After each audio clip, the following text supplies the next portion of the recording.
Le grand JT de l'éducation vous est présenté par Microsoft. Bonjour Guillaume. Bonjour Virginie, bonjour à tous. On ouvre ce journal avec un bien triste anniversaire. Il y a un an, jour pour jour, Agnès Lassalle, professeure d'espagnol, était tuée en plein cours par l'un de ses élèves à Saint-Jean-de-Luz. Les faits dramatiques se sont produits le 22 février 2023. L'enseignante de 52 ans avait été mortellement poignardée par l'un de ses élèves de 16 ans, arrêté et placé en détention. Depuis, l'élève a indiqué aux enquêteurs avoir suivi, dit-il, une petite voix dans sa tête. Ce matin sur France Bleu, le compagnon d'Agnès Lassalle, dont on se souvient, avait fait une danse pour commémorer la mémoire de sa défunte compagne. Il a livré ce matin donc un témoignage bouleversant. C'est quelque chose qui m'empêche d'avancer. C'est qu'un an après, je me sens ignoré. Je n'ai toujours pas reçu, ne serait-ce que moi ou Agnès, ou un message, un clin d'œil, quelque chose en ce sens, mais absolument aucune excuse, rien venant du tueur ou de sa famille. Sur cette même antenne de France Bleu, l'avocat de l'adolescent a réagi avec des mots, vous allez le voir, qui sont plutôt durs, puisqu'il traite le compagnon, en tout cas il accuse le compagnon d'Agnès Lassalle d'hypocrisie. Écoutez. Personne dans ce dossier n'a fait l'objet d'un manque de considération. Il est d'ailleurs assez déplacé, pour ne pas dire davantage, de reprocher à ce mineur de n'avoir pas pris sa plume pour écrire aux proches d'Agnès Lassalle. L'une des principales raisons de son incarcération tient précisément à l'interdiction absolue pour lui d'entrer en contact avec les témoins du drame, avec les proches de la victime et avec toute personne qui est liée à ce dossier. C'est au minimum une réaction hypocrite, au pire une réaction malvenue. Nous avons contacté le parquet de Bayonne dans l'après-midi. Le parquet indique que pour l'heure, aucune date de procès n'est fixée puisque l'instruction est toujours en cours. Poursuivons avec les coupes budgétaires précisées par le gouvernement et notamment celles prévues au ministère de l'Éducation nationale. Oui, et le moins qu'on puisse dire, c'est que ces coupes vont être drastiques. C'est un coup de tonnerre pour le ministère de l'Éducation nationale. Ce matin, le café pédagogique par la plume de François Jarraud a repéré dans le journal officiel le texte qui annonce les 10 milliards de dépenses qui vont être annulées dans le budget 2024.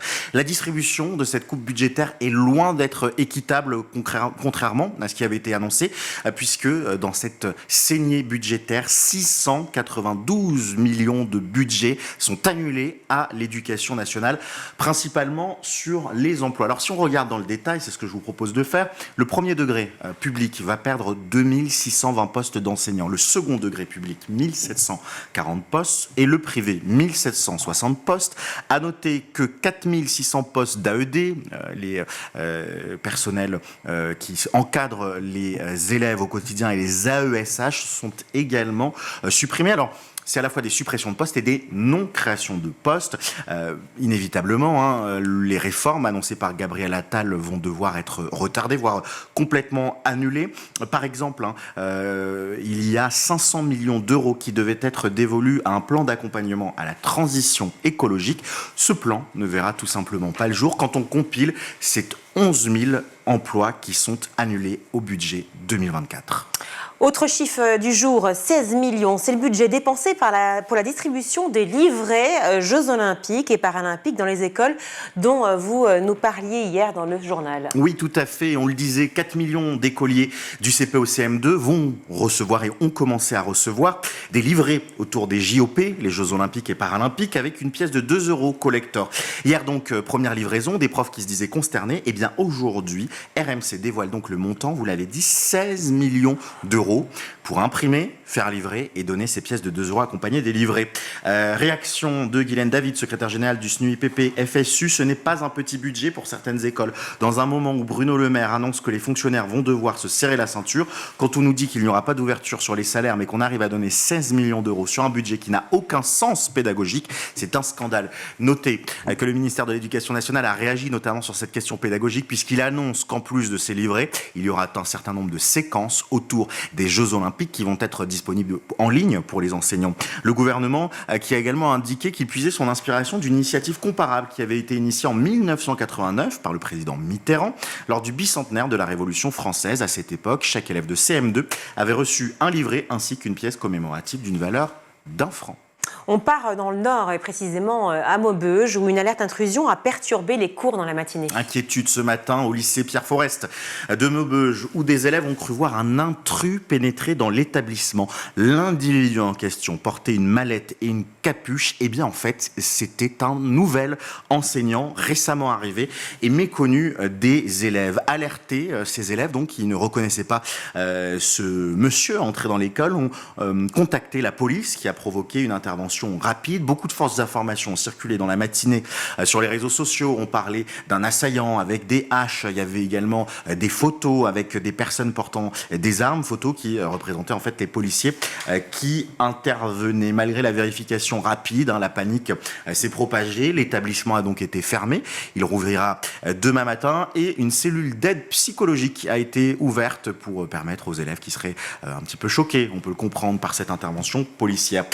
Une maman, c'est rapporté par l'Observateur, un média local, s'est rendue devant l'établissement avec un club de golf pour défendre ses enfants. On n'invente rien. C'est la deuxième fois qu'il y a une alerte intrusion en 3 semaines, explique-t-elle au journal L'Opinion, et on ne fait rien pour protéger nos enfants. En plus, on attend là sans rien nous dire. Ce sont nos enfants qui nous ont prévenus. Le lycée n'a pas jugé utile de nous prévenir. Voilà ce qu'elle raconte, cette mère de famille venue avec un club de golf défendre sa progéniture. Terminons avec cette nouvelle sur le front des vacances scolaires. C'est le week-end des chassés-croisés pour toutes les zones.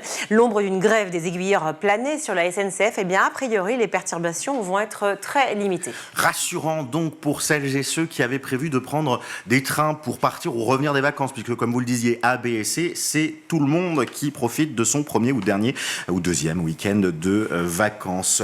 La semaine dernière, c'était les contrôleurs qui revendiquaient des meilleures conditions pour l'exercice de leur métier et qui s'étaient mis en grève. Et bien cette semaine, ce sont les aiguilleurs qui demandent notamment un plan massif d'embauche et une majoration de la prime opérationnelle de la circulation. La SNCF indique que les perturbations seront extrêmement limitées. Une zone qui risque d'avoir quelques difficultés, c'est les Hauts-de-France, puisque là, le mouvement risque d'être très suivi pour tous nos amis du Nord. À noter également que SNCF Réseau a répondu sur le front des revendications des aiguilleurs, annonçant notamment que l'entreprise a fait des efforts de recrutement ces dernières années.